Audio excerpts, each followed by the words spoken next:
Hello, everybody, and welcome into another edition of the FastTrack Sim Racing Cup Series presented by the Alloy Wheel Repair Specialist. Thank you all so much for tuning in tonight.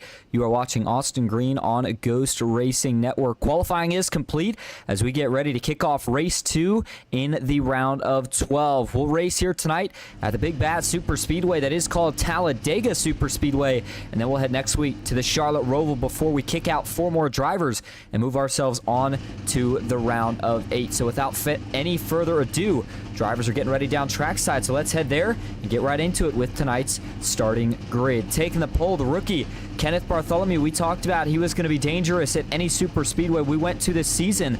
Watch for him to be fast here tonight. Kyle Oakley, one of the playoff drivers that dug himself an even deeper hole after last week. Boy, does he need a good run here tonight. We'll see if he can get the job done starting from the outside pole position. Scott Glasso will roll back from the 3rd spot. That's another one of your playoff drivers. Brian Conklin to his outside in 4th. In a 5th spot starting tonight, it's going to be Danny Gutierrez in the 08 with Quentin Clark, the rookie for Riot Motorsports, and another one of your playoff drivers to his outside in 6th. Austin Fitzgerald will start back in the 7th spot. Tyler Marble in 8th with Jacob Musso in 9th and Jared Bundy rounding out your top 10. Jeff Marble, that's another one of the playoff drivers. He'll start in 11th here tonight.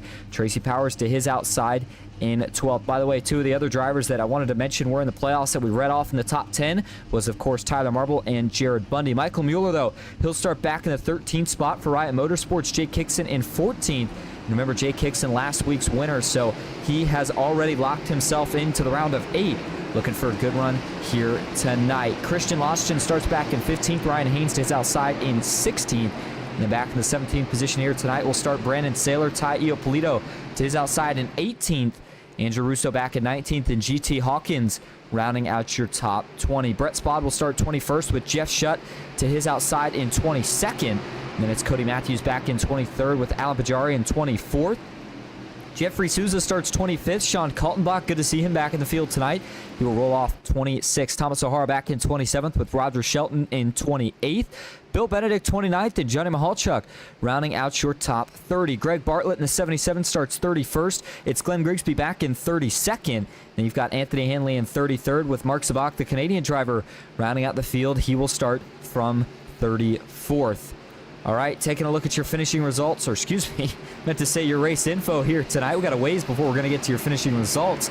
It is the Stint Analyzer 250, and this is a part sponsorship, a one-time race sponsorship from some of the Triad Racing Enterprise boys, so certainly appreciate them helping get this race hooked up and get it sponsored. The FastTrack Sim Racing Cup Series, the distance here tonight going to be 94 laps at 100% fuel. Same amount of tires as we usually see, and that will be 4 Goodyear sets of tires, followed by no fast repairs, open setups, and 3 green-white checkers if we were to need them. Talladega Superspeedway, just over 2.5 miles in distance, over 30 degrees of banking in the corners, and a lot of pushing and shoving. That's the way you get to victory lane here. 86 degrees outside, 36% humidity, partly cloudy skies, and winds at 7 miles an hour. Starting track temp just a little bit over 100 degrees, so it's going to be a little bit hot and slick. Question's going to be, how well will these next-gen cars handle when they're pushing 2 and 3 wide? All right, here we go. You got 2 more chances to get yourself locked into the round of 8 if you are one of those drivers highlighted in purple in the scoring tower on your left. Front row, Kyle Oakley, Kenneth Bartholomew. Green flag is in the air. We're underway at Talladega.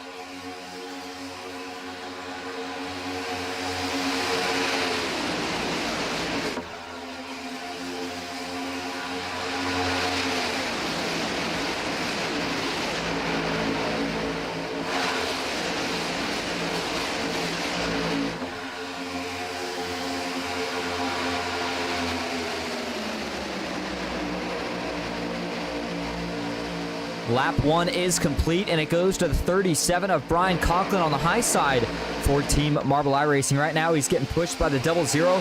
Quentin Clark still 2x2, though, through the majority of the field, as right now everybody's just trying to get sorted out. Again, this is Not necessarily the first laps that a lot of these guys have ran with each other at a super speedway this season, but it certainly is here tonight, minus whatever you got done in the practice session just prior to the race. But the point is, I mean, you got a field of almost 40 cars strong, pushing and shoving at nearly 200 miles an hour.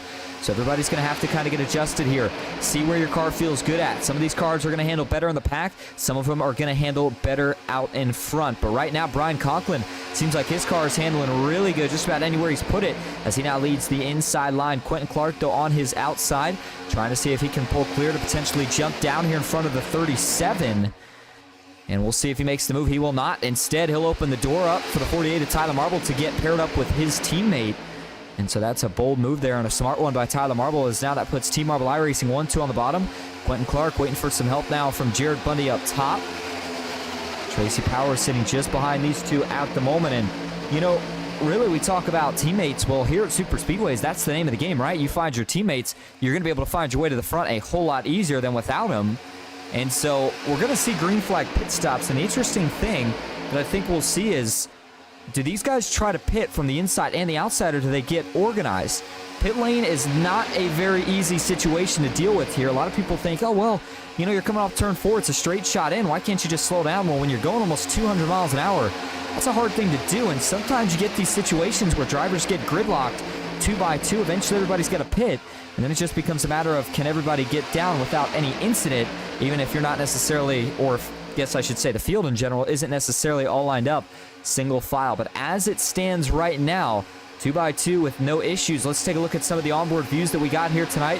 First up, Christian Lashton, one of the rookies, one of the drivers who is not in the playoffs, but still an impressive season that he's had as a rookie, and he's had some impressive runs here in the playoffs so far. So we'll keep an eye on him to see what he can do here tonight at this 2.5 mile super speedway. Further, just a few spots back, actually, we find Jeff Marble for Team Marble iRacing, looking to see if he can get a little bit further up the field to get locked with his teammates. As Jeff Marble, as it stands right now, is currently down 9 spots from where he started this race. And part of that might be just him kind of deciding to go to the back to take it easy right now, knowing that he doesn't have a fast repair, and if he gets himself in trouble early, he may not have a chance to see the end of this race and have a shot, of course, to win it at the end. Boy, for Jeff Marble, came really, really close at Bristol, and man, when I tell you Austin Fitzgerald just barely stole it at the end, I mean it. And, you know, for Jeff, that was an opportunity where he really, really wanted to get the job done. Things didn't quite work out. And then, of course, last week at Kansas for Team Marble iRacing was another heartbreak moment, but it was for Tyler Marble, who got outdueled by Jake Hickson for Dynamic Autosports. So Dynamic Autosports has been the team that's been on top the last 2 weeks. We'll see if it continues here tonight as we go back now further towards the front of the field, where we find Kyle Oakley. And look at this. He's got the fire suit on tonight. I can't tell what fire suit it is. I was trying to figure out if it was a Hooters one or not. But there you go, Kyle Oakley, the opposite of Dynamic Autosports, where the last 2 weeks for him have been pretty much all but hell. I mean, he cannot catch a break, so he decided, hey, I'm going to put the fire suit on here tonight. Let's see if that maybe gives him a change of pace. I think now all he needs is the helmet, and he's got the full set complete here. We'll see if that works out for Kyle Oakley pretty well tonight or not. And then just behind him, Ryan Haynes in the 39 for BMP Racing. He'll be looking to see if he can get locked up with his teammate Brett Spod here tonight. As it stands, though, Brett Spod currently running back in the 23rd spot. We know these BMP Racing teammates like to get the job done on these bigger tracks, 1.5 miles and up. Super Speedway fits right into that category. Last but certainly not least, Tyler Marble for Team Marble iRacing carrying an onboard view for us here tonight. And he's looking a little nervous, but you can't blame him, because right now he is leading the charge on this inside line as he tries to get back to the lead. But he sees those 3 cars strong rolling up top. Tracy Powers, Jared Bundy, and Quentin Clark. All 3 going to pull clear here. Watch for them to try to make the jump down. Watch this, though. Look at this. Tyler Marble, he's going to start to climb back here. When these cars get tandem up, I'm telling you, it doesn't matter how much help the other lane has. If you can get just 2 cars tandem up, the amount of momentum that you can roll in these next gen versus any other series is just absolutely unbelievable. And that's what I think it's going to take, really, for this inside to draw back even. Now, it is 2 teammates, but Brian Conklin, knowing that he's not in the playoffs, his teammate is, he's trying to be very conservative, at least at this point in the race. Doesn't want to do something that could somehow accidentally get that 48 turned around, pointed in the wrong direction, or worse, potentially the spark of the big one here early cause a lot of damage and take out a lot of good cars. And I know we mentioned that no fast repair at the beginning of the race, and I've said it a couple times, and I'll say it a couple more. That is going to be really important here tonight, too, because the FastTrack Sim Racing Cup Series, they don't have fast repairs. We see it each and every race. Sometimes it's not as much of a worry. But when you come to any super speedway, Daytona, Talladega, Atlanta, it's always probably one of your top concerns, because you know that if you get involved in an incident early, and, you know, before, let me back it up a step. If you get involved in an incident here, it's going to be a big incident, one that arguably you would need a fast repair for. Since you don't have that luxury, it kind of entices drivers, at least drivers that have something that they have to fight for, to maybe take it a little bit easy. Make sure that they save their stuff so that they have something to race with at the end. And then that's really when a lot of times we'll see the chaos kind of completely unleash, and blocks are getting thrown high, bottom, everywhere in between. That's where we can usually see the spark of the big one. The wreck that seems like happens anytime we go to Talladega or Daytona. Still 2x2 as they work down the Alabama gang back straightaway, but that inside has found some resurgence after the 3 of Jared Bundy and the 00 of Quentin Clark dropped down clear. We'll see how long that resurgence lasts. A little bit further back, here's the 95 of Jacob Musso, currently hugging the inside. We'll see if he thinks about jumping up right here. He's got some strong cars to do it with behind him. You see the 15 of Jeff Marble, and then, of course, the 99 of Michael Mueller.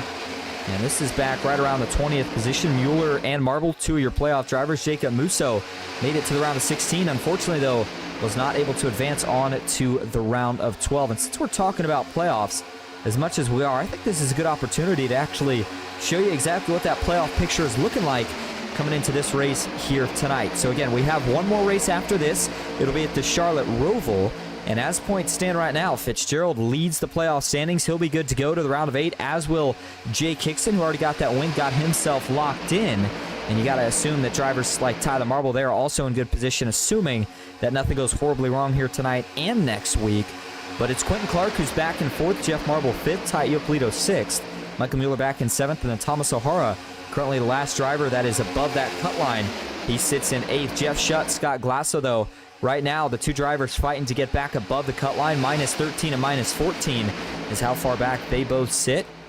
And then it's going to be Jared Bundy and Kyle Oakley, the 2 drivers who are at the back of the point standings right now in the round of 12. Bundy in 11th, Kyle Oakley in 12th, and both down respectively 14 points and 19 points from that cutoff line. So, you know, with still 2 races to go, I mean, I wouldn't say that the cut line, at least at this point, at least for that last spot, probably even that 7th spot as well, I wouldn't say it's at the point where any driver outside is going to have to win to get in. I think realistically all 4 of them, Jeff Shutt, Scott Glasso, Jared Bundy, and Kyle Oakley, if they put together good nights, depending on how the nights of certain other drivers go, they can still very well point their way into this race.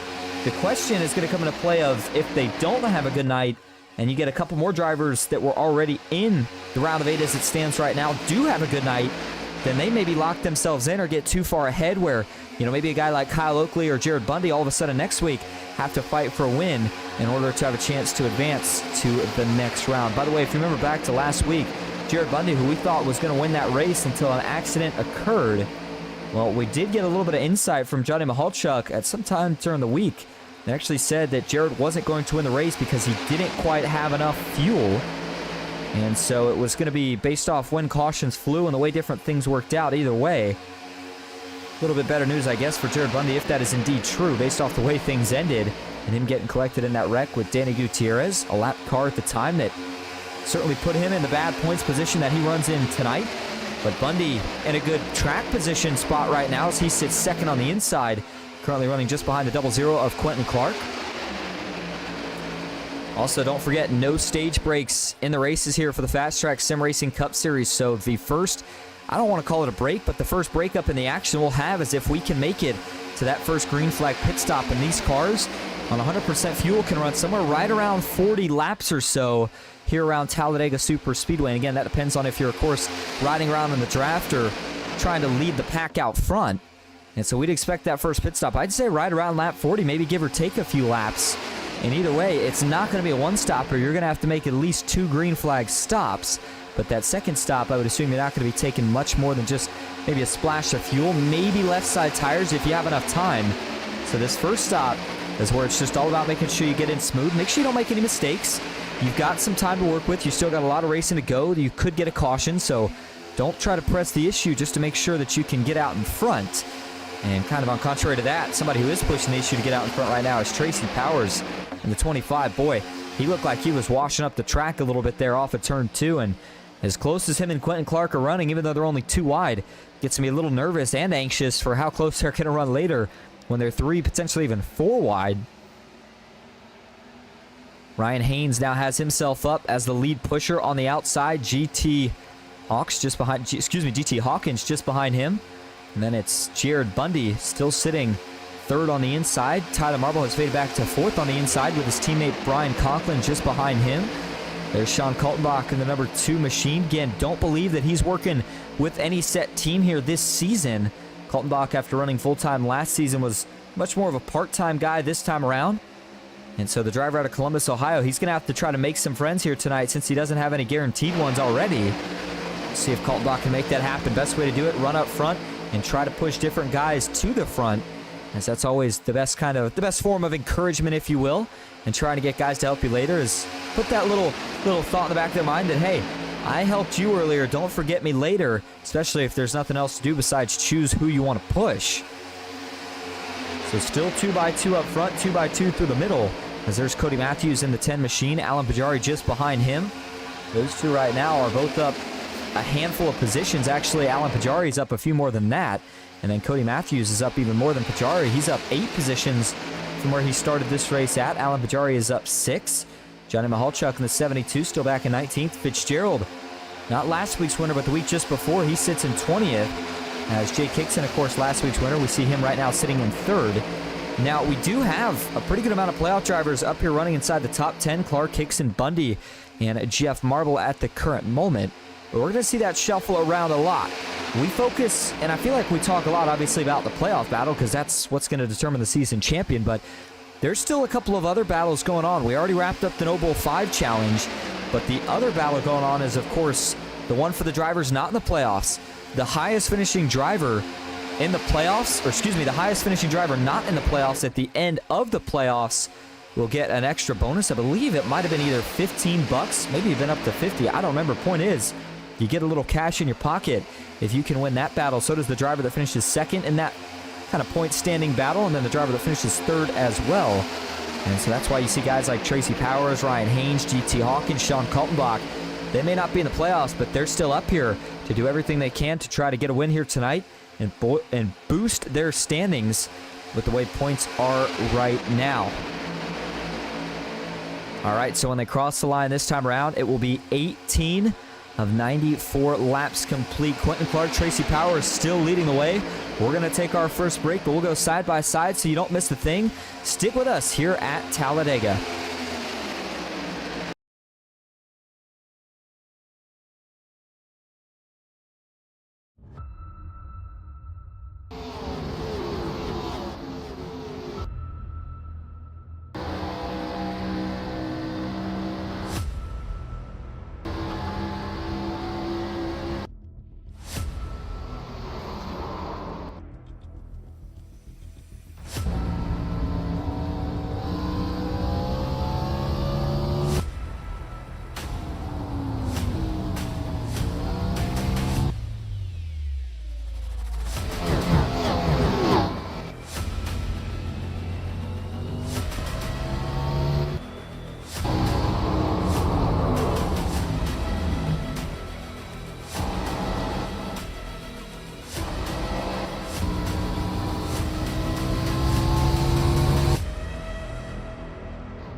We all have the same goal, to go fast. Stint Analyzer is a tool that helps you collect data from iRacing sessions to compare lap times with others. Hot laps are one thing, but comparing yourself with others over a stint is what really matters. You can compare a stint one-on-one, graph lap times from multiple drivers, export data to Excel, compare setups and tire wear. It also has a spotter mode and allows you to quickly review your incidents in a session. Also included is some simple overlays to help you plan out your pit strategy and compare one stint to another. And last, but not least, but it also has built-in Discord integration to allow you to share data and race updates. Download Stint Analyzer.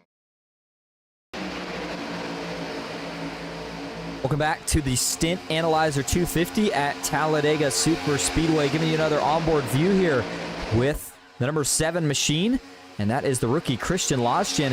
Actually, I want to show you the cockpit view here for Christian and show you some of the speeds they're running and the variations as you go throughout the pack. Again, Losgen kind of buried in the middle right here, and we'll pull up his telemetry in just a moment, but notice there's a lot of wheel movement, even though all he's trying to do is really follow the 74, the car in front of him. But what you also hear is a lot of him taking off the throttle there. Has a little head shake there. I wonder if he's maybe getting a little sleepy. Just running in the pack like this. I'll tell you what, it's happened to me as a driver. I'm not saying that's happened to Christian, but sometimes at this kind of phase in the race where you know that you're realistically just kind of riding around, sometimes it can get a little tiring as you wait for some of those first pit stops. As there's the speeds for Losgen right now running in the middle of the pack. He's going to hit low 190s down the straight and then gets into the upper 180s as they go through the tri-oval and then the corners as well. Let's change that viewpoint a little bit to somebody who's running up front here. We go all the way up actually to Ryan Haynes, who currently sits in 5th, running 185 at the moment here, but if he tries to line up to do some pushing, watch how quickly these speeds will increase. There's the onboard shot, but watch the telemetry here as he gets lined up. Oh, trouble out back, 2 around. This might draw the caution here. Let's see if they save it. I'm only seeing one now. That's the 88 of Andrew Russo. Could have swore we had another one with trouble here, but I'm not seeing it as of yet. Russo was able to keep it off the wall, looped it around, kept going. And so we stay green, at least at the moment. But that was the first sign of trouble that we have had so far here tonight. And that was a close one. It looked like it happened towards the back portions of the pack.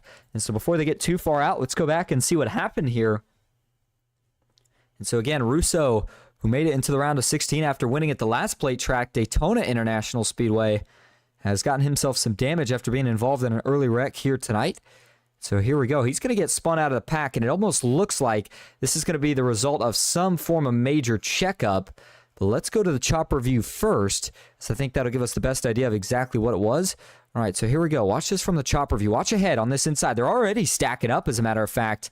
And just watch as the stack-up transitions out back. There you go. Boom, boom, boom. Eventually, the chain reaction gets all the way back to Christian Losgen. Shoots him out of line. He saves it. But it's the 88 of Andrew Russo as the car that ultimately gets turned and gets some front-end damage. As there you see that stack-up get all the way back. It looked like it almost started maybe up right around the 48 of Tyler Marble. I mean, wherever it was way up in the pack in comparison to where the actual wreck happened. So watch it again here. See if we can maybe narrow down exactly where the stack-up occurs. Is it going to be the 24 with an issue here? I believe it is. Watch the cockpit view here for Tyler Marble, and then watch as it kind of translates out back. Yeah. See that big stack-up right there? You heard the throttle time. I guess I should say the off-throttle time. Listen how much he has to bail out of it for his teammate right here. All that time he's out of the throttle. Look at that. Stacks the 48 back into the 37, who gets back into Kyle Oakley, back into Bartholomew. And each car that gets stacked up, each car that has to hit the brake, remember, that just amplifies it the further back you go until at some point somebody's not quite able to check up in time, and this is ultimately the result you get. We'll play it again from a couple different angles here for Andrew Russo. Watch it from TV1 first off here as they come off the corner full speed, and just nothing he's going to be able to do. Losgen was lucky to save it, but did a great job at it. And then for Russo here, watch the slide. Gets turned out of line. Some front nose damage. The flaps deploy. Car stays on the ground. And he does pretty much a 360. Gets it back in the right direction. Actually, still rolling a decent pace when he does so. Gets back up to speed, but unfortunately has lost the draft. And realistically, he's going to need a caution here to have any chance of getting back with the leaders, at least as it runs right now. I'll give you one more look at this here from the zoomed in view. You can watch the checkup here. right around Brandon Saylor, and then we'll watch it translate out back to Andrew Russo. Right there's where it starts. Then watch it stack up. Gets all the way back to the 7 of Lodgton right there. And then Russo just trying to get on the brakes, but just not enough. And then Jacob Musso runs into the back of him. Around she goes. So as it stands, you see Andrew Russo currently sitting in the 33rd position. Still has that front nose damage and is sitting about a half a track behind the leaders. And he will indeed be in danger of losing a lap here, probably before that green flag pit stop. If we don't get a caution soon, the question will be when they do lap him, can he still stick with the pack? And if he can, then that may minimize how far back he falls, at least until we can potentially get that first caution of the night. We almost had it with almost 30 laps complete, but we keep it green as up front, Quentin Clark leads the way. It's Ryan Haynes in second as they are single file for about the first 3 to 5 rows. As you see Tracy Powers there, as well as GT Hawkins, and then Jake Hickson, as I believe that was Scott Glasso, who may have just shuffled in line behind him. So 28 of 94 laps complete. That means they are now about 12 laps away from making that first green flag pit stop. And again, we're expecting everybody to come in pretty similar times. It might be a span of about 3 to 4 laps in terms of how many laps it takes to, of course, see that sequence complete itself. But I do think that everybody here will probably take 4 tires filled up with fuel. I mean, you got time for tires anyway, but even if for some reason you felt like you didn't, the next gens are probably the series that reacts to tire wear the most. Maybe arguably with the Xfinity series, it's kind of close, but the point is, if you have the opportunity to take tires without losing significant track position in the next gens, you got to take them, especially when you know you have plenty of sets. And with this race going green this far, I don't think we're going to be seeing any cautions until we get later on in the race, and at that point, you won't be pitting for tires anyway. So use them while you got them. Get yourself a little bit better grip, maybe be able to push a little bit more. And if you're the guy leading a line, you'll be able to get pushed a little bit more, as these cars are already on edge enough, much less with kind of decreased grip. It just makes it that much worse. As here comes the outside now, starting to try their march back towards the front. Clark leading that inside, but there's Sean Kaltenbach. Notice on the outside, he's got a tandem going right now, and that tandem is being kind of held together by the 35 of Brett Spod. We talked about Brett trying to get up here with his BMP Racing teammate Ryan Haynes, and it looks like he might be able to do just that. They're able to draw even now with the 3rd row, but it looks like they've gone no further, at least not as of yet. We saw some smoke there in the distance. Trying to figure out exactly what that was. Wondered if Andrew Russo maybe made a pit stop, but it turns out, or looks like at least, he has not. So Russo still has the only car that is not attached with this lead pack, but the leaders are getting closer and closer to tracking him down here. Don't know if he's going to be able to hold on until we get to that first pit stop. Still praying for a caution, as he still has a shot at getting it. One thing we have not seen, though, yet tonight, that we're going to, of course, see at the end of the race is that 3-wide action. And if we have seen any of it, it certainly hasn't been much, but I haven't certainly seen any, at least not here at the front of the field. And there's not really any reason to right now. Again, is it fun? Sure, but if you're a playoff driver, you're here to have fun, but you're more importantly here to have a good run, to either win or get a good points night to help yourself advance to the next round. And to do that, you got to be smart. What would not be smart? Well, that would be trying to make crazy moves here with only 31 to 94 laps complete. I mean, we're just about now getting to the 1/3 portion of this race being complete. And so drivers know that, and so they're content to stay 2 by 2. They want to see this first green flag pit stop, and they know, the drivers that are good at pit stops at least, that will thin the herd. We will see this pack get separated through that first round of green flag pit stops, regardless of how clean they all try to be. Some guys are going to make mistakes. That can lead to other guys, unfortunate mistakes, or just unfortunately being in bad positions. And you can have other drivers who are going to execute to perfection. Different teams are going to be going in with each other. We'll see bigger groups. We'll see smaller groups. But once they all eventually merge back out, the question will become, how does that group all merge back into what will eventually be the lead pack? And once they do so, can they keep going and maybe get to the next green flag pit stop, which would be probably somewhere right around that lap 180 point. If you're just tuning in, again, we certainly appreciate you being here. You are watching the Stint Analyzer 250 playoff race number 2 in the round of 12 for the FastTrack Sim Racing Cup Series, presented by the Alloy Wheel Repair Specialist. Again, 1 race to go in the round of 12, but this is really the big opportunity for a lot of the playoff drivers who do not like a road course and did not have a good run last week. And 2 of those drivers, most notably, of course, going to be Kyle Oakley and Jared Bundy. but you can't forget about some of the other names as well. Jeff Shutt. You wonder about, the performance that he's going to have next week, the road course. Well, he won't have to worry about it if he can find a way to get the job done here tonight. And No Excuses Racing, by the way. I know we mentioned this last week, but didn't get a chance to actually showcase it in person. Roger Shelton, who is currently up 24 positions from where he started this race at, the new recent addition to No Excuses Racing. And so for Roger Shelton, that's going to help him out pretty tremendously and continue to grow as a driver. And look at that, right on cue. He's got a teammate behind him here. And Johnny Mahalchuk, as Johnny will try to push that 42 up to the back bumper of the 2 itself. And they will stay drag raced side by side off into turn number 3. Now for the 39 of Ryan Haynes here is, Brett Spod's going to go to the point here. But I was going to say for the 39 of Ryan Haynes, what he wants to see here is that 00 get clear and jump up to the outside so that can put BMP Racing 1-2 on the bottom. And for Brett Spot, I mean, this is all you can ask for.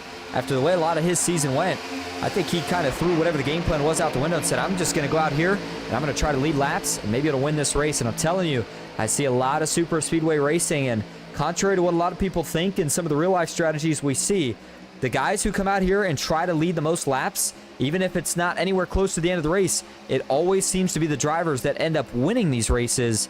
As I assume you lead more, you stay out of more messes, and also you get more experience with that aggression level that we see at the front of the field, especially at the end of these races. A little bit of a offset look there up top for Roger Shelton and Sean Kaltenbach, but they figure it out, and they're going to be able to push clear. Kaltenbach's going to drive low. Johnny Mahalchuk not there. Oh, man, boy, was that a sketchy moment right there. 72 was not clear. I'm not sure what happened there. If Mahalchuk got a bad push or if he just didn't realize, but man, that could have been catastrophe as he was nowhere near clear when he started to work his way down the racetrack. Let's watch this again from the zoomed in view. Watch, does he try to follow Shelton down and just not realize? I don't know what happens there. That's really kind of an odd look from both of them there.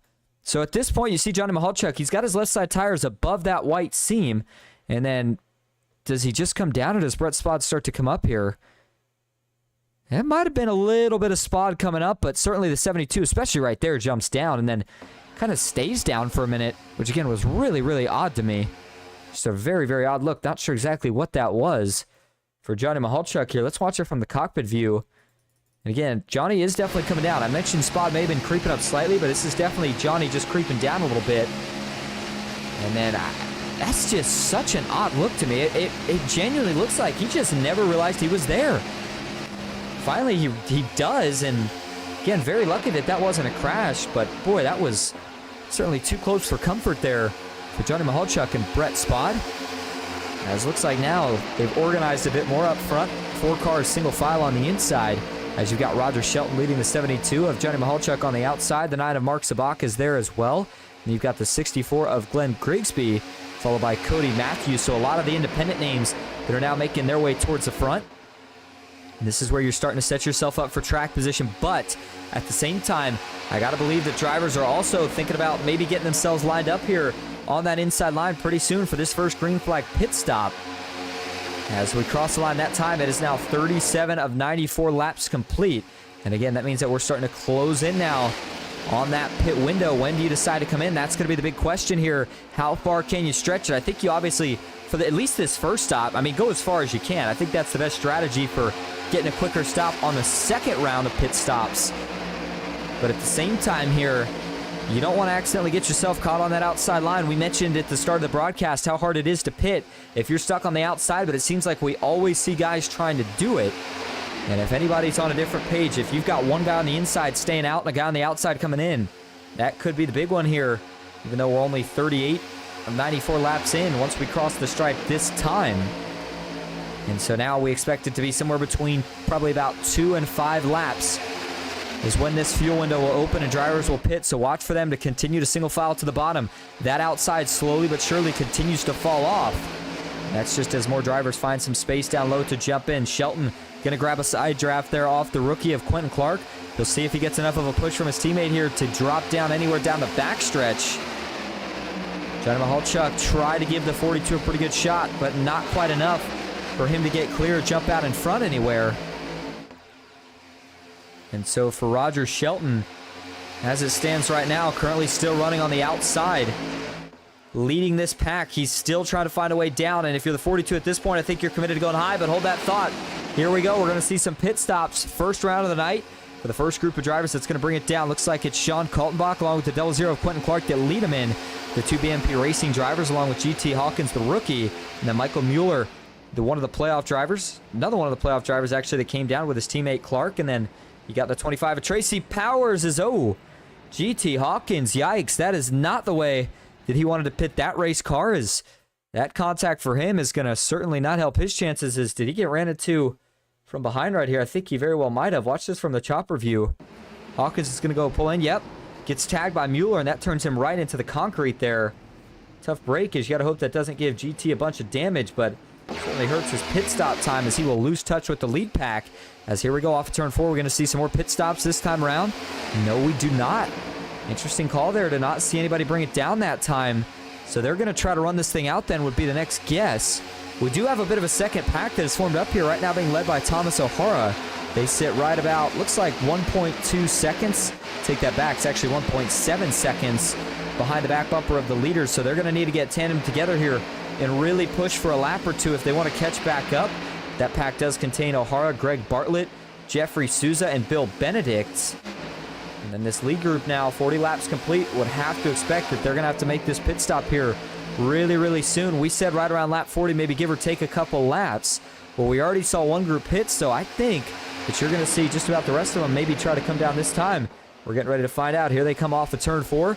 Does anybody peel to the inside? Yes, they do. Roger Shelton, Johnny Mahalchuk, two teammates. Zabakto is going to tag Mahalchuk. Can the 72 still get a load up in time? Yes, he does. Oh, Shelton, though, with a mistake. He's going to tag the inside wall. And that's pretty heavy damage on the right front there. Rather, the left front of Roger Shelton. He's going to try to get it to his box, but that damage may be enough that he's got to sit and try to get some of it repaired. Oh, that's a mistake for Shelton, who was leading this group into the pits here. I think he just overdoes it a little bit. Watch this again from the replay view. As I thought he was okay here at first, but then all of a sudden, he just start wheel hopping on him. Yeah, it does. He starts getting on some of the bumps, and then as he tries to make that extra downshift, just hooks that car left, and boy, that was a pretty big impact into that wall. As we'll go back live now and see what looks like is going to be potentially our final round of stops. Fitzgerald's going to bring him in. Taio Polito's there. Jake Hickson, big lockup for him, but I think he'll get it woed down. Alan Pajari and Scott Glasso, looks like they decide to follow in suit here as well. As it is now 42 laps complete. And so that is going to leave us with just 53 laps to go now. It'll be 52, and the leaders cross the line this time around after they get out of the pits. And so we had a couple different strategies there. We had the short pitters, the kind of cut it, or not cut it in half, but kind of the middle portion, and then the late pitters, which is this group here. They made it all the way to 42, and what this does for them is, assuming that they can stick with that lead pack, they'll have to take less fuel on that next stop, which of course is important because that's how you flip track position, get a quicker pit stop, get out in front of everybody else. And now we're looking for that next group to see where they're going to kind of blend out at. And boy, Fitzgerald and Taio Polito, they absolutely sailed away from everybody else. The problem is, though, it doesn't look like they're really going to have any help, at least not yet. So that giant lead pack that you see creeping in from the right side of your screen, they will most likely track all these guys down. Question's going to be how quickly can they do it? And if they do, then what moves do they try to make in the process? As Fitzgerald now gets to the back bumper of his teammate, Ty Iopolito. Iopolito, of course, one of the rookies in the series. This, by the way, looks like Cody Matthews, unless he pit extra early, is still out on track. I almost don't think that could be right for the 10. I mean, if he's still out on track, that's a really, really long ways that he's been able to make it. We'll see if the 10 pits here soon. He'll have to relinquish the lead eventually here. As right now, though, he's got a 38.5 second lead. Let's see, does the 10 peel off? Yes, he does. So there goes Cody Matthews. This will be his first green flag stop of the night. Paul will be 4 tires and fuel, and once he comes back out, you got to assume that he will be relinquishing this lead to this growing pack. Right now, still only 2 cars, but you can see in the distance, it's getting ready to be a whole bunch more than that. Fitzgerald right now trying to keep some distance between him and his teammate Jake Hickson. But Pajari and Glasso trying to get that 16 of Hickson back up there. You see the 2 of Sean Kaltenbach, Ryan Haynes, Brett Spod. A lot of really good super speedway drivers that are in this group right now, and all hungry to get back up here to try to battle it out for the lead. Next pit stop is going to be expected somewhere right around lap 80. Still got a ways before then, so we're going to go ahead and take another quick break. We'll go side by side as they start to dice it up front.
We all have the same goal, to go fast. Stint Analyzer is a tool that helps you collect data from iRacing sessions to compare lap times with others. Hot laps are one thing, but comparing yourself with others over a stint is what really matters. You can compare a stint one-on-one, graph lap times from multiple drivers, export data to Excel, compare setups and tire wear. It also has a spotter mode and allows you to quickly review your incidents in a session. Also included is some simple overlays to help you plan out your pit strategy and compare one stint to another. And last, but not least, but it also has built-in Discord integration to allow you to share data and race updates. Download Stint Analyzer at stintanalyzer.com.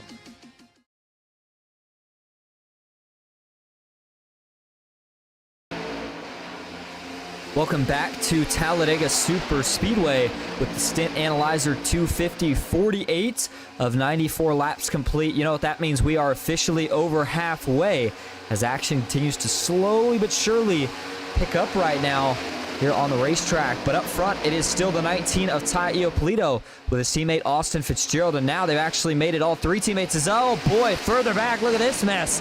4 wide here. Can they sort this one out? Yes, they do. Boy, that was a big hold your breath moment there for just a second. As 4 wide's doable here at Talladega, but that does not mean it is favorable. And I thought we were getting ready to see what was going to be our first caution of the night. They are still trying to get it organized back here. I don't know what that was, if they caught a lapper or what happened, but man, that was a close call. Good to see everybody get this sorted out. Still lap traffic, though, that they are going by as they now work around the 96 of Jeffrey Souza. And so they'll put him a lap down. Ty Iopolito. And I mean, for Dynamic Autosports, this is how you draw it up, right? You got 3 drivers in the playoffs, and you know that 2 of them already have a win. So this, I mean, the game plan for them is simple. This is do everything you physically can to get Ty Iopolito to victory lane here tonight. If Ty wins, that is a sweep for Dynamic Autosports in the round of 12, and it guarantees all 3 of their drivers to move on to that next round, the round of 8. which is, I mean, you get that far with 3 drivers, you're going to have a pretty good chance of getting at least one of them, if not multiple of them, of course, to the Championship 4.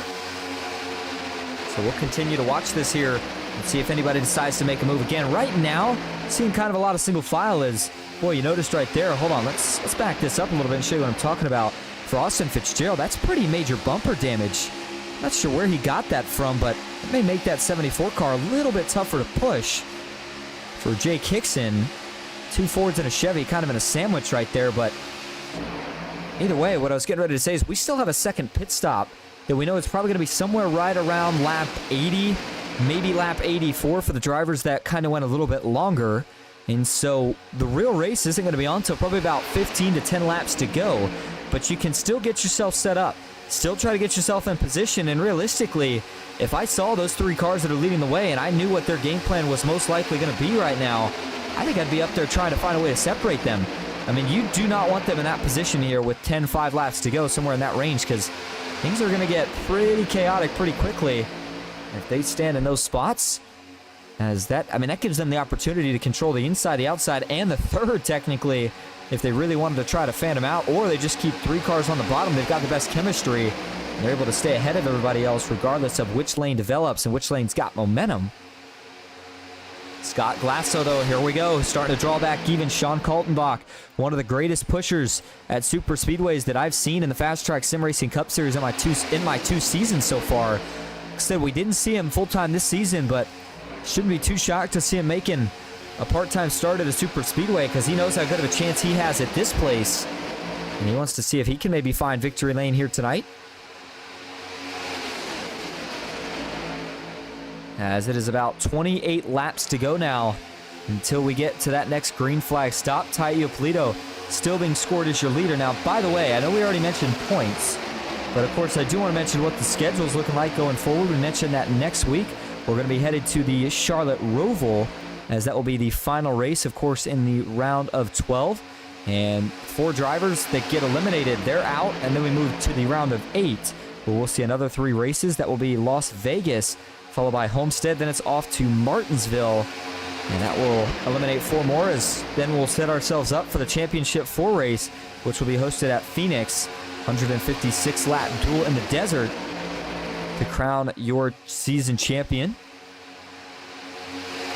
And so right now, in terms of favorites and underdogs, I mean, it's a tough choice. We have had a lot of really strong favorites here in the playoffs so far, but the overall season favorite, it's got to be the 74 Fitzgerald. I mean, just with everything he's been able to put together up to this point, I don't see how you could really argue against it. But I mean, some of the other big names, especially ones that have kind of sparked late here, Tyler Marble, Jake Hickson, I think those are got to be 2 more favorites that are kind of late to the party. And then you look at some of the potentially underdog picks that maybe some guys have kind of let slip below the radar, but you can't let that happen because they'll surprise you out of nowhere. I think Kyle Oakley's got to be one of those. Scott Glasso, maybe even Thomas O'Hara, who I know right now is technically a couple points to the good, but I feel like we see him a lot of times kind of sit towards the back until we get close to the end of a race. That's when he slowly starts to make his way further towards the front, and usually ends up with a pretty good finish and a pretty consistent one at that. And that is one of the things that has certainly helped the 07 get to the point where he's at now, and of course giving him a chance to continue his fight for a championship. As we saw the controversy with the way the championship ended last season, and I mean, in one word, I guess 2 words, it was a mess, basically. And, you know, Tyler Marble, of course, I don't even know who they ended up crowning the champion. I forgot the way they decided it. It was initially looking like it was going to be Austin Fitzgerald who got the job done. Then, unfortunately, he had an incident, got wrecked. By got wrecked, it was a technical difficulty that led to him basically wrecking by himself. And then Joshua Watson and Tyler Marble dueled it out till the end, where there was a controversial finish with some contact, and Joshua Watson may have been given back the title. I just don't remember the way it ended, but my point is, you got to think that Fitzgerald's looking for redemption. Tyler Marble still feels like he's got a chip on his shoulder with the way it ended last season. Jeff Marble made the championship 4, but didn't quite have a shot at it at the end. And then we're going to have somebody new this season. The question is going to be, who is it? Is it a rookie? As good as they've been all season, can't say I'd be surprised if it was. Or is it potentially one of the veterans that still sits in the playoffs, such as Jared Bundy, Kyle Oakley, Jeff Shutt? Can any of them find a way to get in? Ty Iopolito still leading that inside, but out in front now, and going to lead this lap is the 4 of Scott Glasso. And they're back to that 2x2 formation that we saw so much of during that first stint before we had the green flag pit stop. And then we had a little bit of chaos with some 3 wide and getting around some lappers, but everybody kept it clean. And so 56 of 94 laps complete here at Talladega, and so far, so good. We have yet to see a caution as this race is flying by. I know it's a 250-mile event, but when they keep it clean, boy, it certainly goes by pretty quick, especially when you're ticking off lap times that are sub-minute. And so Glasso right now leading up top. What you're starting to see, though, it looks like, is not as much pushing and shoving. This tells me that the drivers are really starting to get to that portion in the race, even though we still have a pretty decent amount to go where they're starting to just kind of mentally wear out. And what I mean by that is it's not like the real-life race cars where you're physically driving them, you get tired, but you still kind of get tired in a way, right? You know, you're just riding behind the same guy lap after lap. Nobody's really making moves. You start to almost feel like you're in cruise control on the highway where you're just focused on the bumper in front of you, going in circles each and every lap, and you got to be careful because you don't want to make a mistake, but also, especially you get yourself a little too far asleep, somebody behind could very well pounce, try to split, and if they do so, that can send you all the way to the back, in that track position that you felt comfortable in, that you were just riding around in, can be gone in a hurry. Now we're going to see a little bit of 3 wide again here. Odd man out this time, though. Looks like it's going to be the 96 of Jeffrey Souza. By the way, I've been kind of keeping tabs on this second pack, but not a ton. Right now, though, Quentin Clark, Michael Mueller, the 2 Riot Motorsports teammates, are linked up leading this group, and they sit just over 2 seconds behind the cars that they are trying to catch. Jacob Musso's in this pack, as is Greg Bartlett. And it looks like they've got one more. That's the 37 of Brian Conklin. Then there's a bit of a third group with Kenneth Bartholomew, Bill Benedict, Glenn Grigsby, and Kyle Oakley. Cody Matthews back in 26 with Jeff Shutt 27th. And that is another group. Thomas O'Hara's there as well as Roger Shelton. And then after that, you start getting some of your lap down cars that are really still hoping for a caution. But as it stands, I'd almost start to question whether or not you're going to get one. As those 2 cars going 3 wide up top, you might be wondering, why are they trying to go to the front? Well, it's not for track position, but what it is for is to try to get back on the lead lap, and that's important. And also, I think the reason they're working together is because GT Hawkins knows if I can get this 96 to the front and we get a caution, that puts him back on the lead lap. And so then as a result, that moves me up to the lucky dog instead of potentially having to just battle that 96 for that lucky dog throughout the rest of this stint and potentially the rest of the race. And so they've only got 2 up top. Now, normally you'd hear me say you can't make that work. They're going to have to get a little bit more help, but that's not true with these next gens. If they can get locked up here, you better believe they can make it work. Johnny Mahalchuk, a little bit of an offset bump right there to Pajari, as Pajari's going to let the 35 of Brett Spod slot in line. And so now that puts the 2 BMP Racing teammates back together. GT Hawkins, Jeffrey Souza continue their surge to the front as they will find a spot to get clear here. Do they jump down or do they stay up? Looks like for now they're going to stay up, as now maybe going to get a couple more takers to this high side. Alan Pajari, he is fighting for position, currently sits in 10th, but he wants to go a bit further towards the front. Rolling on the outside now as Jeffrey Souza leads the 5 of GT Hawkins. And oh man, you saw Souza there with a little bit of a wiggle. He's going to pull a big draft here off of Sean Kaltenbach. Watch for that 96 to make another move to the high side here with the big runner. Does he split to the middle? He's not going to do either. Instead, looks like he's content to stay behind the 2 car for now. Maybe waiting for a little bit of help out back. The 2 BMP Racing teammates, you can see them trying to work that 3rd lane, but they're going to have to kind of split here.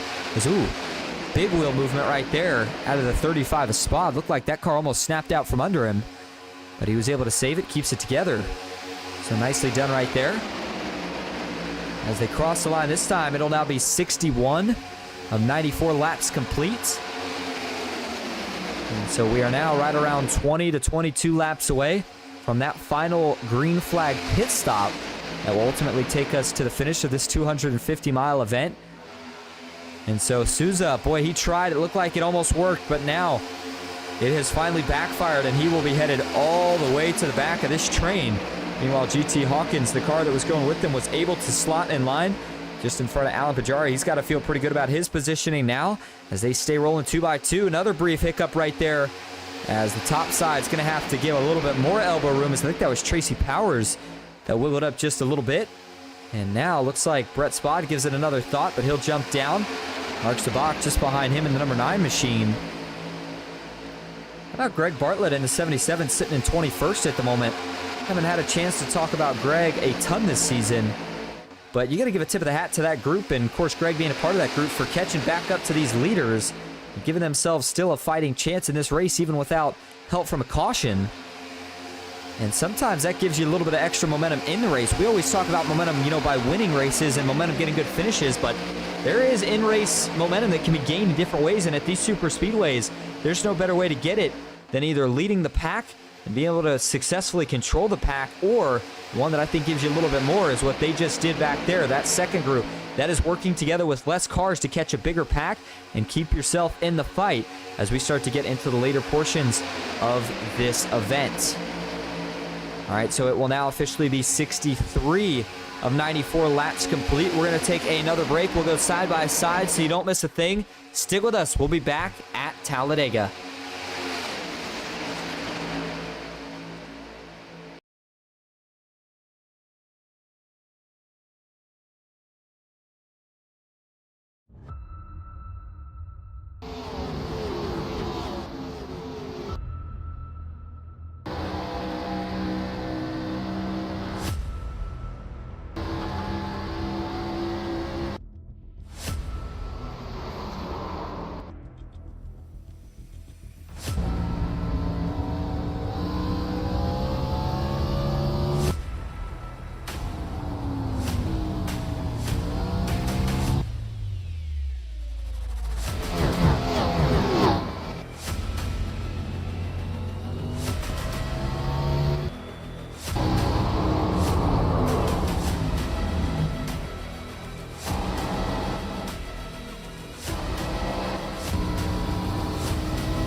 We all have the same goal: to go fast. Stint Analyzer is a tool that helps you collect data from iRacing sessions to compare lap times with others. Hot laps are one thing, but comparing yourself with others over a stint is what really matters. You can compare a stint one-on-one, graph lap times from multiple drivers, export data to Excel, compare setups and tire wear. It also has a spotter mode and allows you to quickly review your incidents in a session. Also included is some simple overlays to help you plan out your pit strategy and compare one stint to another. And last, but not least, but it also has built-in Discord integration to allow you to share data and race updates. Download Stint Analyzer. Welcome back to the Stint Analyzer. 250-67 of 94 laps complete. So we hop on board here with Christian Lashton. We're going to go through some of the driver cams again. Lashton right now back in 21st, but he is still running with the lead pack, so still has himself well in position here to potentially fight for a win at the end of this race, assuming that he gets through that final round of green flag pit stops nice and clean. Next up, another man who's got himself up in this lead pack is Jeff Marble, who sits just a spot in front of the 7 of Christian Loston. Jeff Marble talked about trying to get a win here tonight so that he doesn't have to stress at the road course next week, although he's always been Mr. Consistent, and so doing that has allowed him to stay pretty high in the playoff standings as of now. So if he leaves Talladega with a good run, he should be okay either way, as long as nothing absolutely just ridiculous happens at the end here tonight and next week. But again, we don't want to jinx it because we know anything can happen here, especially at a track like Talladega. Johnny Mahalchuk, boy, he's been putting together a great night so far tonight. Talked about Roger Shelton being in the field, new addition to No Excuses Racing. I don't know if that was a confidence booster for the team or what, but Johnny Mahalchuk right now has himself in 4th, and he is up 26 positions from where he started this race at. Still been over a season, in fact, I believe over 2 seasons since the 72 has found victory lane. He's came close a few times, but still looking to see if he can strike it rich. Potentially here tonight, we'll see what happens. BMP Racing's got their 2 drivers up in this lead pack. We saw Brett Spod. He currently sits in the 11th position, and just in front of him here is Ryan Haynes. And for Ryan Haynes, he is probably more than content to have a teammate behind him. Probably wouldn't mind pushing either. But I think these two are going to try to just kind of get practice linking up right now. And then what you'll see them do is once we come out from that final pit stop, they'll already have the chemistry down of how to find each other. They'll find each other, and then they'll immediately probably jump to that 3rd lane to try to get something working. That would be my guess for how the BMP Racing boys decide to handle it. And then Kyle Oakley, the man who sat on the front row for the start of this race, you wonder what happened to him. Right now, he sits back in 25th. And for Kyle Oakley, there's the onboard view. You take a look at the track map. He is not currently running with that lead pack, so he is going to need a caution. And I'll tell you what, the fire suit he's got on, I mentioned earlier, I thought it might have been a Hooters. I know exactly what it is right now, at least I believe. I believe it's the Wonder Bread fire suit. That's got to be what it is. It's a good looking, I like that, from Kyle Oakley. Now he just needs the helmet, like we said earlier, to go along with it. And hopefully that'll bring a little bit of a change of luck here and getting that caution. As Tyler Marble is our last but certainly not least driver cam here. He sits in 18th, and right now he's getting himself prepared with a couple of his teammates. He's got Brian Conklin in front for this final green flag pit stop. All right, so it's 25 laps to go officially here at Talladega. Fuel window's open. Fuel window has been open now for about 15 laps. The big question is going to be, how far do they run it? Now, I would say sometime right around 84, maybe less than that. We're close to that fuel window at this point. That's the main idea here. As a matter of fact, 24 laps to go. Well, I said they could stretch it to about 80, though, so I guess they're not necessarily that close just yet. If you stretch it to 80, that's going to be about 14 laps to go. And so I take that back. They still have a little bit of ways to go here, and it's going to be more so a question of when do they start jumping down. I would expect them to do so probably right around 5 laps or so to go before we're going to see that green flag pit stop, is when we see guys start to make their move to that inside line.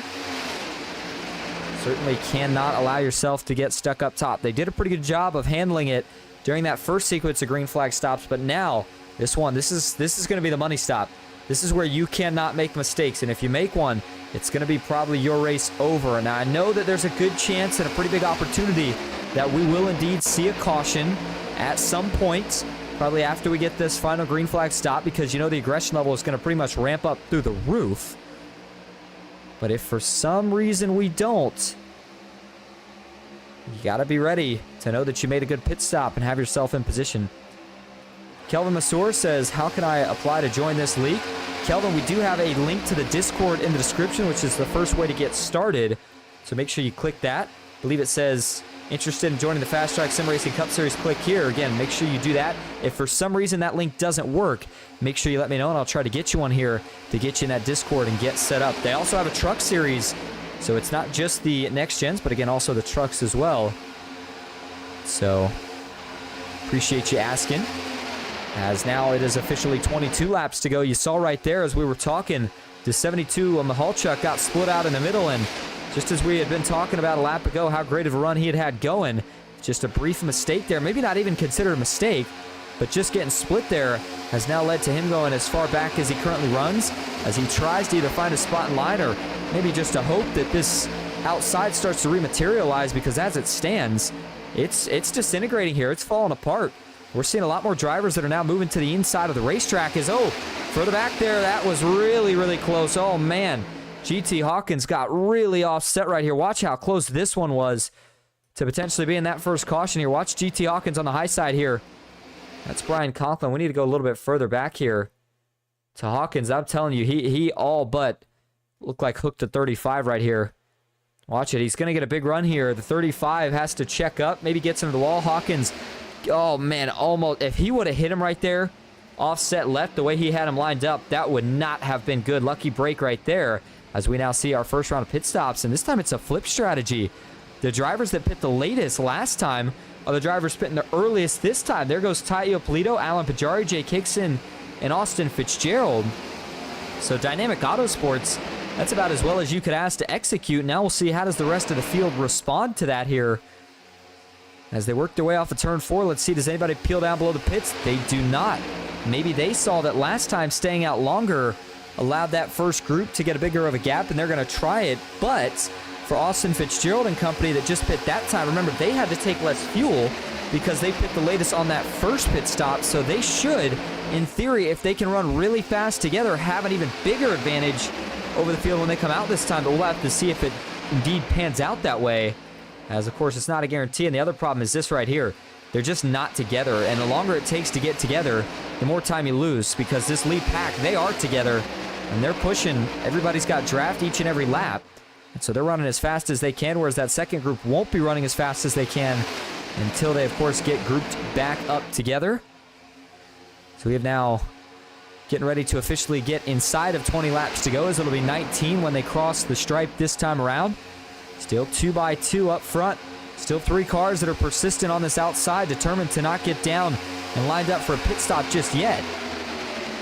Now, we said they could go all the way to about 14 laps to go, so they've still got a handful or so before they're really going to have to start thinking about shuffling down to the inside and getting ready to make a stop. And so with just 19 to go, I mean, do you set yourself up? Do you want to be the leader on this pit stop? Or do you get nervous that guys are going to try to maybe dive into the pits a little bit more aggressive this time, and potentially you want to be at the back of this group? I think that's got to be the big question here. I think if you're Quentin Clark and Michael Mueller, you did what you wanted. You got you and your teammate to the front, and there you go. I was going to say, and you're going to lean them in here, and that's exactly what they're going to do. The 0-0. It's going to dive it in pretty deep here. Hope it sticks. Watch out further back here. Can they all get in clean? Looks like they do, and it was not the rest of the field. It was a decent-sized group, though. Looks like it's going to be about 6 cars here as the 2 Riot Motorsports teammates let him in. Then it's Glasso, Jeffrey Souza. Looks like the 39, I believe, of Ryan Haynes, and the 25 of Tracy Powers as well. The cars that are all bringing it down for their final service here. Would expect it to be fuel here. Let's see if they decide to take left side tires as well. They do not, so it looks like all the drivers on this stop, due to time constraints, in terms of not wanting to lose time in the pits, they're going to stick with just fuel only. Let's see how that pans them out here in reference to that group that already pit. There is a pack, but that's not the pack that already made a pit stop. The pack that already made a pit stop is that group that you see just now working out of the tri-oval, currently being led by Austin Fitzgerald. Well, actually not being led by Fitzgerald, rather being led by Tai Iopolito. And they can see that group out their front windshield here, and they're hoping they're going to be able to catch them all. Looks like we're going to see that final pit stop here from just about the rest of the field here. Gutierrez let them in, and somehow they all got in clean, even though they were 2, 3, and 4 wide. As now they've all got to get down to their box, and it looks like so far so good, and they will all indeed get in without any trouble. All right, so now it's going to be where did they blend out? A reference to some of the other groups already picked. Cody Matthews, Jeff Shutt, Kyle Oakley, Bill Benedict, Bartholomew. This is a group that has not made a stop yet. The first group, or the leading group, I should say, that has already made a stop is going to be right there, Quentin Clark. And in fact, he's got his teammate Michael Mueller behind him. Just the way they went in is the way they come out. And you've got Tai Iopolito, Ryan Haynes catching, Jake Hickson 25th, Pajari 26th. As Brett Spot here showing data that he may have had some trouble here. As yes, he did. The 35's in the grass. Does he save it? Oh, man, GT Hawkins had to make an evasive maneuver right there. Boy, was that close. As though it does look like the 35 of Brett Spot was able to gather it back up. Let's see what happened here. Does he just get loose trying to kind of get on that transition, or does he get some help here? I think he just gets loose. Watch it from the cockpit view. He's getting back up to speed. He gets on that banking, but then does he get his left sides on the apron? Oh, he does. You notice that the apron has a flat section and a bank section, and he got his left side tires on the flat section Right side tire is still on the banking. It's not really a good way to set it up, and you just see the car started spinning the rears a little bit. It went right around on him. He saved it, but boy, that was almost a major impact out back from GT Hawkins. If he would not have been able to miss that, that was a really nice piece of driving by Hawkins to not make this a whole bunch worse than it was. Watch this again for the onboard view of GT Hawkins here. He's way back, but he's going to see this slip up here. He sees him in the grass. He's got to try to get up to speed here. He can't let off, and then right at the last second, he realizes the 35's coming up, and oh man, I had to just miss that there. Man, was that close. All right, so as we go back live now, 16 laps to go as we're seeing that final group that had not made a pit stop yet pit, and they were not in contention for the lead, but we were still waiting for them to make a stop. Cody Matthews, who has went the longest consecutively now on both pit stops tonight, is going to do the same here, as Thomas O'Hara, who currently sits in second, has not pit. And then this lead group, which is now 3x3, being led by Sean Kaltenbach, but it is Taio Polito on the high side. And now Greg Bartlett, he's going to try to take the point off of turn 2 on the inside. Just 15 laps to go now at Talladega. That means the action is going to continue to start picking up as look at the outside push clear. Jake Hicks and Ty Iopolito, they'll get clear, and they're going to jump down. Ty Iopolito will take the lead as his teammate Hickson moves in behind for support. And that could kill one of these lanes out. Right now, seems like it might be the middle, but now they're going to shuffle back up top a little bit. Pajari's got some damage on the front nose. They'll move back to the third lane to try to pull a couple more of their teammates clear. Ty Iopolito looking to jump low. Now they're going to stack it up a little bit. Fitzgerald almost gets hooked around, but he's able to hold on to it. Got to be careful making those moves this late. That's going to shuffle some things back up as they'll fade back to 2 wide up front and then 3 wide a little bit further back. We are going to take one more break. We'll go side by side, and when we come back, we will get ourselves ready for the finish. Stick with us at Talladega.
We all have the same goal, to go fast. Stint Analyzer is a tool that helps you collect data from iRacing sessions to compare lap times with others. Hot laps are one thing, but comparing yourself with others over a stint is what really matters. You can compare a stint one-on-one, graph lap times from multiple drivers, export data to Excel, compare setups and tire wear. It also has a spotter mode and allows you to quickly review your incidents in a session. Also included is some simple overlays to help you plan out your pit strategy and compare one stint to another. And last, but not least, but it also has built-in Discord integration to allow you to share data and race updates. Download Stint Analyzer at stintanalyzer.com. Welcome back to Talladega Superspeedway, where we are closing in on the end of the Stint Analyzer 250. Just 10 laps to go, and they're going to be coming to 9 to go this time when they cross the line. And this is what we have been waiting for all night, 3x3 throughout the entirety of the lead pack. Up front on the inside, it's Scott Glasso. In the middle, it's Talladega Polito. Notice that little bit of right front damage that he's got. And on the outside, it's the 00 of Quentin Clark. Just 9 laps to go, and right now, Dynamic Autosports has got to be feeling pretty good about their chances of getting this 19 to a win, but that may not last because now the middle fades as the inside will surge. Quentin Clark gets clear. Can he pull his teammate Michael Mueller with him? Looks like he does, but at least for now, they're content to stay up top. Now it's a 3-car tandem. Man, they are flying now, though, on the inside is Danny Gutierrez, Daytona winner from last season. He's able to keep Scott Glasso out in front, and now you got to start thinking about who needs to make moves, who's going to push who, and who wants to win it the most. Scott Glasso, he would love to grab himself a win here tonight. Don't forget about what the playoff standings were looking like. For Scott Glasso, he is currently outside looking in terms of making it to the round of 8. If he gets a win, he can crumple that stat up, doesn't have to worry about it because he will get himself locked in. So you know the 4 is going to be fighting for all it's worth here to try to hold on to this win here at the end. Meanwhile, the 08 of Danny Gutierrez not in the playoffs, but he certainly would like to win at a super speedway, tracks that we know he's so good at. Quentin Clark, one of the Riot Motorsports drivers, could lock himself in. Jake Hickson already locked in. He wants to see his teammate Talladega Polito go to victory lane and get himself locked in. And we know that Alan Pajari, Austin Fitzgerald, really all of Dynamic Autosports going to be committed to that 19 car for the rest of this race. And the question is, how do they set it up here? Do they think about jumping to that third line at some point, or do they do something a little different? Quentin Clark lost his teammate Mueller, who has since fallen to the back, as they will be coming to 7 laps to go this time when they cross the stripe. And a little bit of lap traffic ahead. It's a 3-car trio. Trying to figure out exactly who that was. I believe it's going to be Cody Matthews. Yep, sure enough, along with Roger Shelton and Bill Benedict. Benedict with some damage, but that's going to force this pack into at least 3 wide. Maybe 4 wide is, thought almost, we do, some trouble. One around, that's Ryan Haynes, 39, pow, into the inside wall he goes. No caution yet. Is he going to straighten it out? He does. Ryan Haynes will continue on, but man, that's going to bring his chances to an end here without a caution. As a tough break for the 39 was running so good all night. And unfortunately, it might come to an end here. Let's back that up, take one look at it here before we go back live. Working through the corner here, does he get to push him out back? Oh, there's a checkup on the inside. The 48 gets ran into. That sends him up the track. And then there's a little bit of left rear neck code, actually, that gets the 39 turned to the left. And then once he spins here, locks it down, but just not able to run away from that inside wall here at a track like Talladega. All right, back up front. 6 laps to go now. Quentin Clark still on the point. Jake Hickson gets clear. What does he do? Does he drop down? Is he hoping the 00 drops down?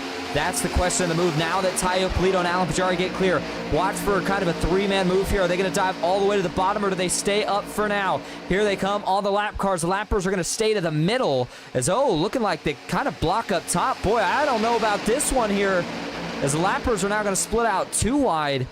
Boy, that got really, really sketchy for a moment, as they're going to finally be able to work around the lap car safely, but not before having to go single file to do so. And if you're Quentin Clark here, you are looking only at your mirror right now. You are trying to figure out when this 16 car is going to jump low, as you do not want him to beat you to the punch. But I'm telling you, that's the move the 16 is going to make, because he wants the teammates to follow behind. And another checkup further back here. Do they all save this one? It looks like they do yet again. Boy, they can't keep doing this. We got to make it to the white flag before this race will be official. And as each lap goes by, some of these calls are getting closer and closer to being an incident. Still a single file 4-car draft train up front. There it is. Jake Hickson will move to the bottom. Feels like this is the chance. Looks for a side draft on Quentin Clark. Talladega Polito will go with them, as now they're going to try to push that 16 out in front. Hickson has to catch it. Still no help on the outside. Dynamic Autosports knows that if they're going to go, they've got to go now. The 19, he'll pull clear. Now the 34 is going to pull clear as well. The outside starts to regroup as it is now 4 laps to go.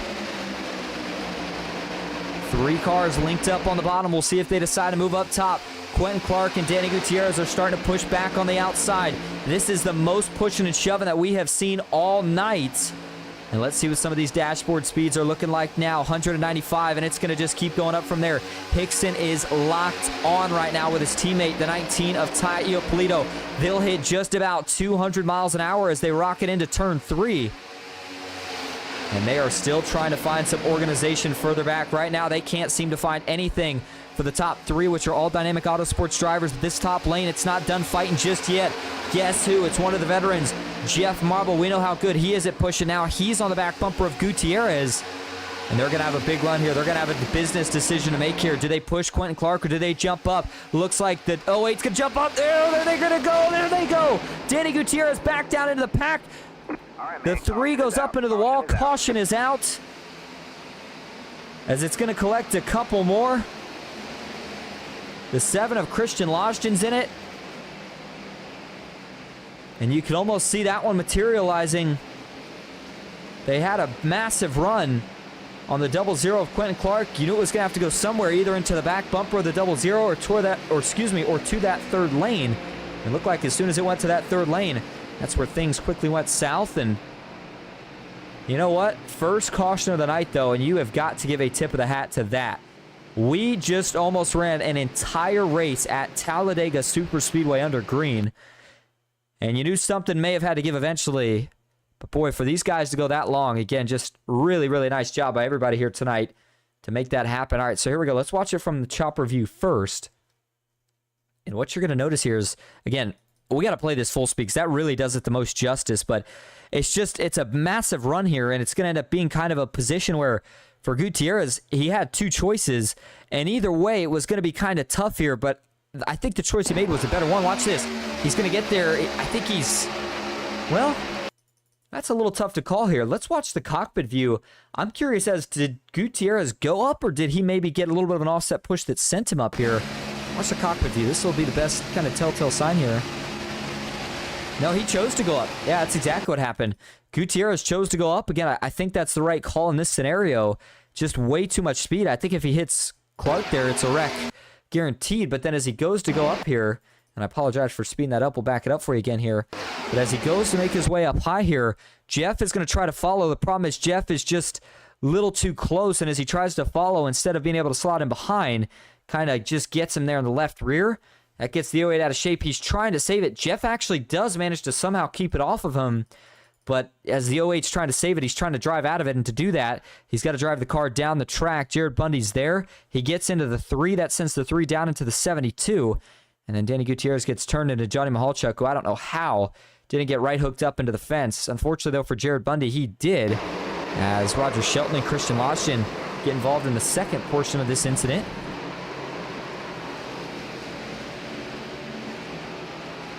Go back and watch this again here for Jared Bundy. Give you a couple more angles of this before we go back live and set ourselves up for the finish of this race. There's that big hit for the 3 of Bundy. Jeff Marble piled in.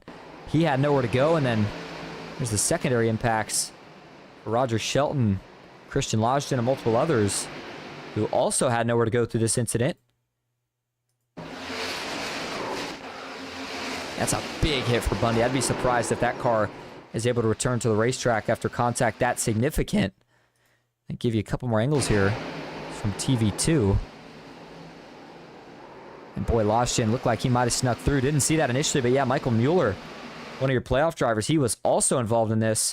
So you wonder how bad the contact is for him. Obviously, the hope is that it's not, but Roger Shelton getting pretty torn up as well.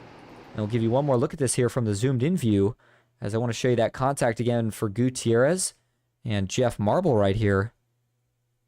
For Gutierrez, watch when this first starts. Again, it's a big move out of line. He's got not really many choices here. And as he jumps out right there, Jeff tries to line him back up, but just slightly offset to the left, sends him down, and rest is history.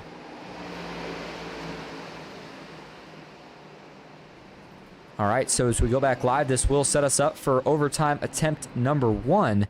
As you've got Jake Hickson out in front. He's going to have his Dynamic Autosports teammate of Tai Iopolito lining up on the outside in second. Alan Pajari back in third with Scott Glasso fourth. Sean Kaltenbach currently rounding out your top 5. Well, they're getting ready to go back green here.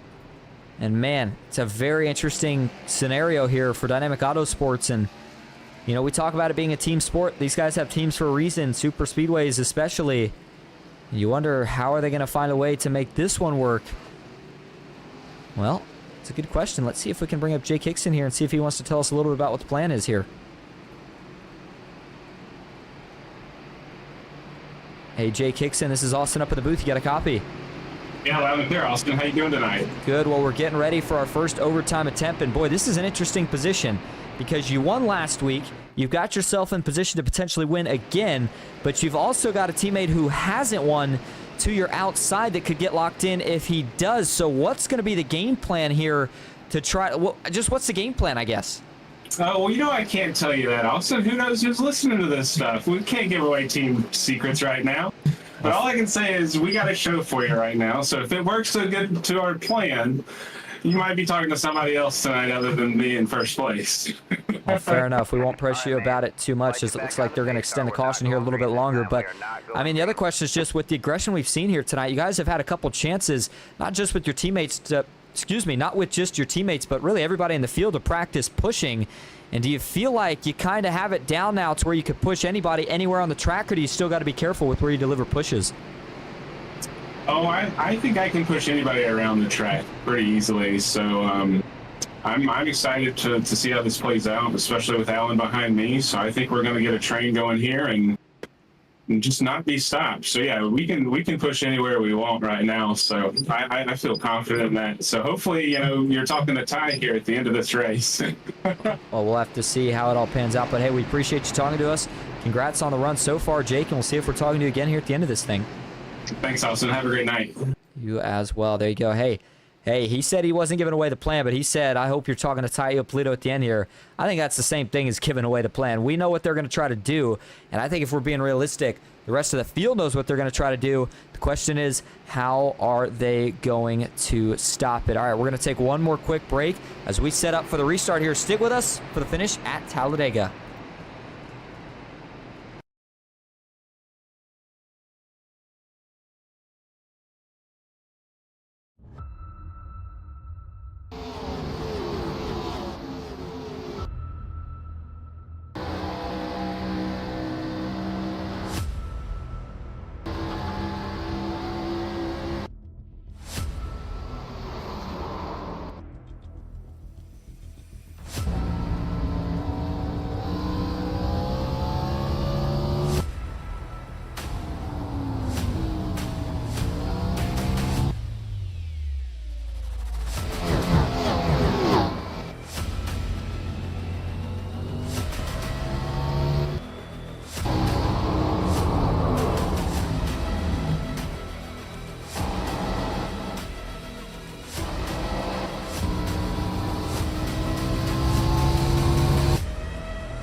Welcome back to Talladega Superspeedway as lights are off on the pace car.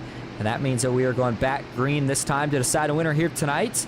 The Stint Analyzer 250 in the FastTrack Sim Racing Cup Series. So again, we already talked about what your top 5 are looking like here. But let's remind you briefly of the rules for overtime.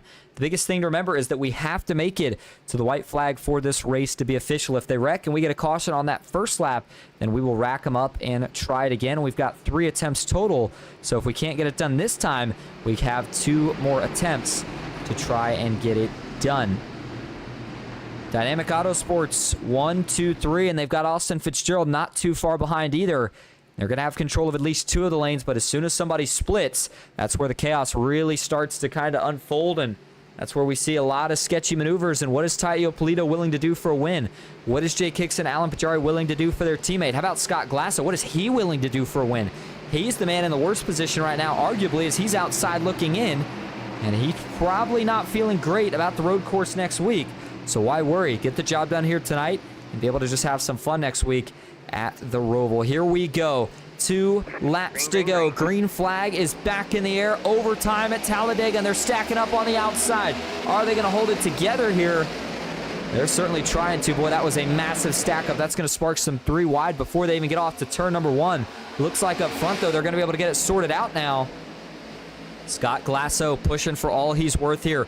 Look at the run that the 19's going to get here off of turn 2 and down the backstretch. Pajari trying to get realigned with the 16 of Jake Hickson.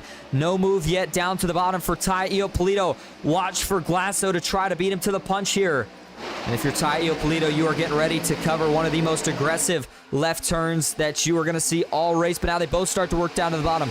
The blocks are going to extend about 3 to 4 rows back. Is now up top. Jeff Marble and his teammate Tyler Marble, they're getting lined up looking for a big run. Does the 35 look high? He will not. Brett Spod tries to duck low. He's going to get turned. 1 around through the infield here. We'll see if it draws the caution. He goes down the pit, so it will not. White flag in the air. 1 lap to go at Talladega. Ty Iopolito out in front. But here comes the outside. Quentin Clark, there's a bunch more of them lined up top. Fitzgerald's going to try to push the 00 clear. And can Quentin Clark get clear? The answer is yes, he can. Fitzgerald, where's the move? Where's he going to make it? Right now, he's stuck to the 00. Now he's going to dive low. Hickson tries to follow, but he can't. Up front now, here comes the 3rd lane. Jeff Marble and Tyler Marble, they will now pull up in tow as they're going to have an opportunity to pull low through 3. Final time working off of 4. There's the big move. The 48 out back trying to save it. Goes off track. He holds on. Now it's between Jeff Marble and Quentin Clark. Look out up top. Where did Jacob Musso come from? He's going to pull clearance there. 4 wide for second. Back to the checkered flag. Who gets here first? Jacob Musso. Tracy Powers. It's Jacob Musso who gets back to the line first. A non-playoff driver steals it in a thrilling last lap. Tracy Powers finishes second, loses it by 2/100ths of a second, and Danny Gutierrez rounds out the podium in 3rd.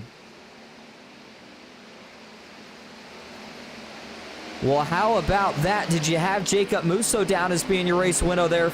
Your race winner there for the restart? I sure didn't, but he found a way up there and found a way to get the job done. First win of the season for Jacob Musso.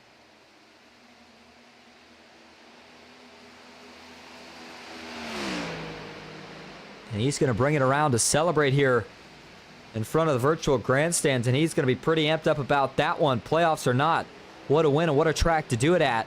Tracy Powers, again, is your 2nd place finisher. Danny Gutierrez in 3rd. It's Brian Conklin back in 4th with Jake Hicks in 5th. Quentin Clark in 6th. Greg Bartlett in 7th. Then you've got Ty Iopolito finishing in 8th. Tyler Marble in 9th. And Alan Bajari rounding out your top 10. Scott Glasso finishes in 11th. It's Glenn Grigsby back in 12th with Kenneth Bartholomew in 13th. Kyle Oakley back in 14th with Johnny Mahalchuk in 15th. Christian Lodge in 16th. GT Hawkins in 17th. Thomas O'Hara back in 18th. And rounding out your top 20 here tonight is going to be Ryan Haynes and Michael Mueller. Austin Fitzgerald finishes in 21st. Andrew Russo 22nd with Jeffrey Souza in 23rd. Jeff Shutt 24th with Brandon Saylor in 25th. Cody Matthews 26th. Bill Benedict in 27th. Then you've got Sean Kaltenbach back in 28th. Mark Zabak 29th. Jeff Marble rounding out your top 30. Roger Shelton finishes 31st, Brett Spod 32nd, Jared Bundy 33rd, and then Anthony Hanley rounds out the field in 34th.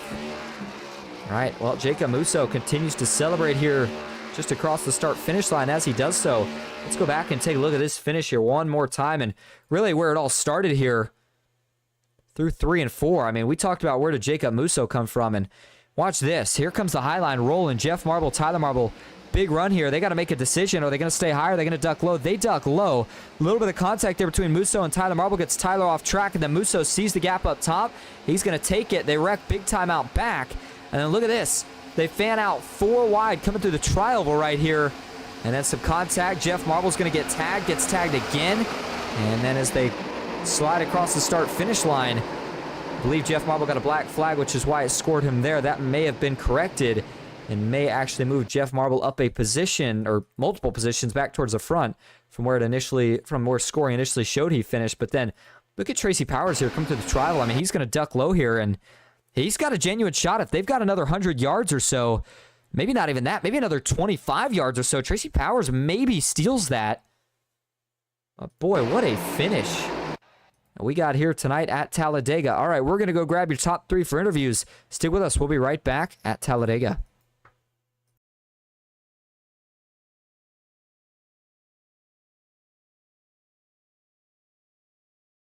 All right, we're going to kick things off first here tonight with your race winner in the number 95. It's Jacob Musso. Jacob, this is Austin up in the booth. You got a copy? I sure do. Well, you grabbed the win, and man, I was sitting here saying on the broadcast, where did he come from? I mean, I don't think anybody had you down as being the race winner there when we were getting ready to restart for the first overtime attempt. How did you find your way through the field and get a shot at it there at the end? Just pure will. You know, I had some bad luck in the beginning of the race, and then luckily that caution came out and saved me there because I was just in the back, and I was like 20th on the restart, this last restart, and I had a little bit of front end damage, and I knew if I could just jump the runs and get to the high line, I should be all right. And luckily it worked out for me. Tyler and Jeff jumped up in front of me on the exit of 2, and I was going to push them. I was pushing them all the way, and then all of a sudden I knew the bottom lane was going to stall out, so I just went to the top, and they were side by side. I'm like, well, I'm praying and just pinning it. So I got pretty lucky there, but it was just jumping the drafts that really helped me there. Well, you may not be a playoff driver anymore, but how does it kind of help you out to come out here and steal one from these guys? Does it give you some momentum going forward towards the next season? Oh, definitely. I've been winless in the Truck Sim Cup this year, but it was just a long time coming, and I knew I had a shot at these tracks, but for some reason, I had really, really bad luck here. So I was just happy to, steal a win from the playoff guys. I mean, I was going to push somebody. I really want to push Kyle Oakley if he was up there because I know he's deep in points right now.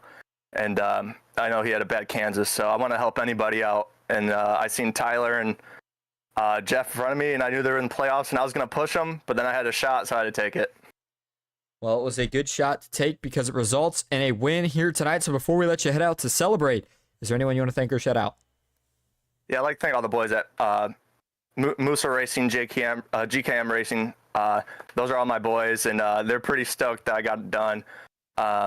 Everybody at FastTrack Sim Racing, it's a lot of fun race here. And you for a great broadcast. I'd love going back and watch them. Even if I wreck out, it's still fun to watch.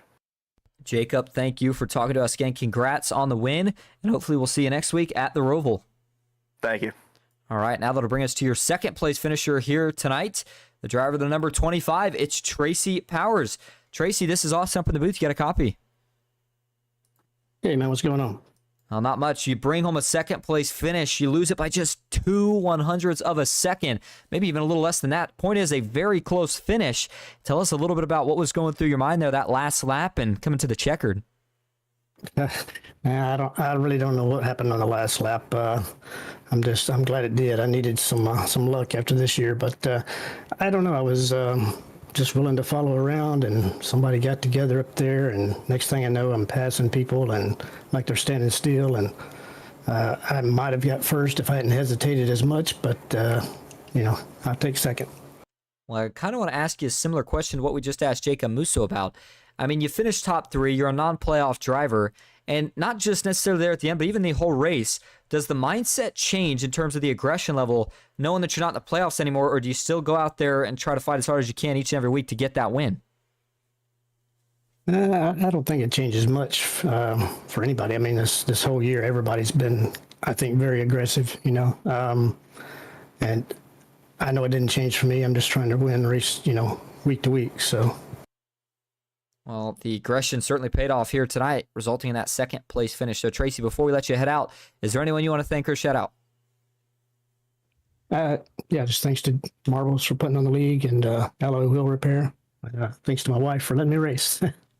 And thank you for talking to us. Tracy Powers, congrats on that second place finish, and hopefully we'll see you next week at the Roval.